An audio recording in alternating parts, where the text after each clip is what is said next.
अस्सलामुअलैकुम। एक मरतबा फिर मैं आपकी खिदमत में हाजिर हूँ। आज हम मज़ीद कुछ नए हरूफ तहज्जी के बारे में पढ़ेंगे और मैं आपको बताऊंगी कि इन हरूफ तहज्जी को हम बच्चे को आसानी के साथ किस तरह लिखना सिखा सकते हैं। आज जो हम हरूफ तहज्जी पढ़ेंगे वो हैं फ़े, काफ, काफ और गाफ। ये 4 हरूफ तहज्जी हैं।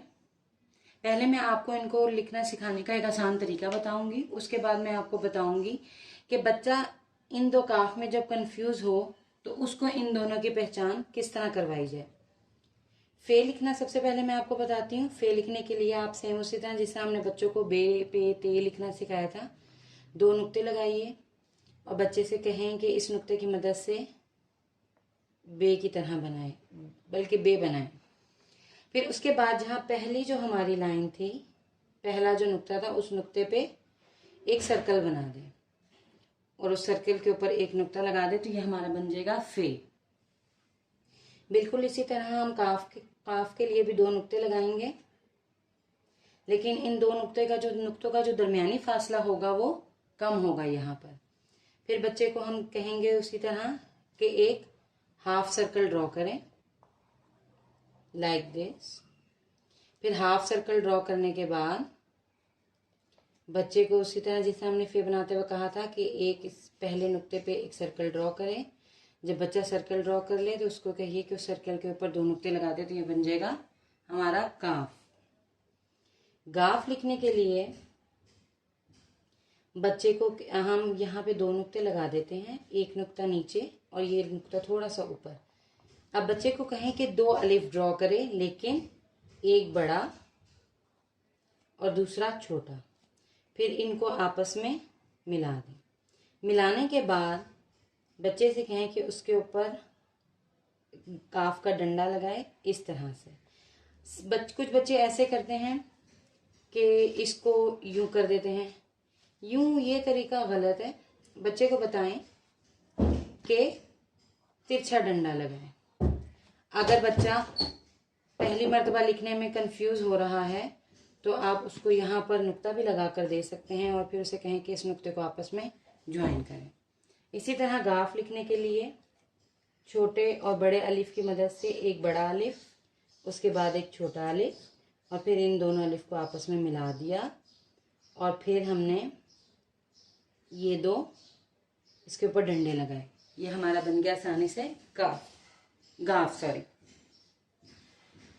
अब मसला यहाँ पर यह आता है कि बच्चा इन 2 में कंफ्यूज होता है, काफ और काफ।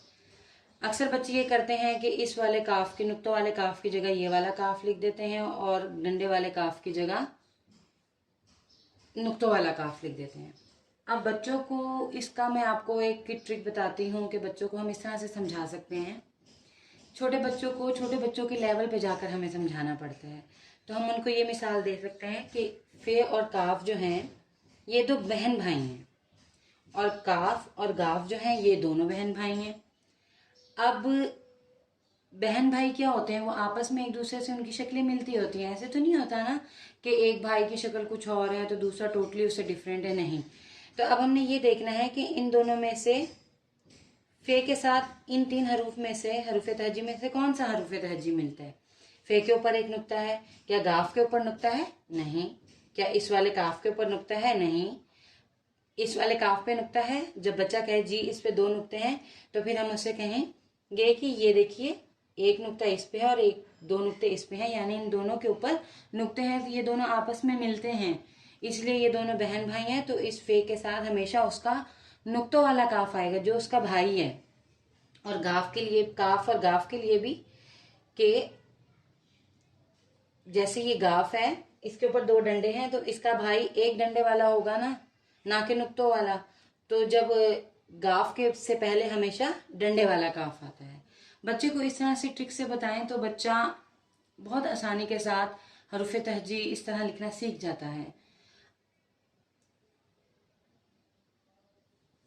उम्मीद है आपको मेरी वीडियो पसंद आई होगी।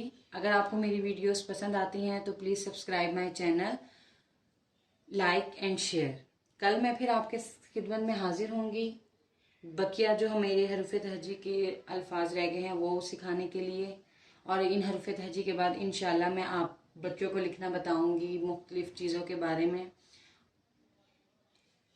मैं छोटी ए और बड़ी ए का फ़र्क लिखना बताऊंगी, क्योंकि अक्सर बच्चे जाके जब जोड़ तोड़ कर रहे होते हैं, छोटे बच्चे, तो जोड़ तोड़ करते वक्त उन्हें बहुत कन्फ्यूजन होती है कि छोटी ए कहाँ पे इस हर्फ में छोटी ए है या बड़ी ए है, और यहाँ पर बच्चे आके बहुत सी गलतियाँ करते हैं। तो मैं आपको उसका भी बहुत सा एक आसान तरीका बताऊंगी। कल तक के लिए अल्लाह हाफ़िज़।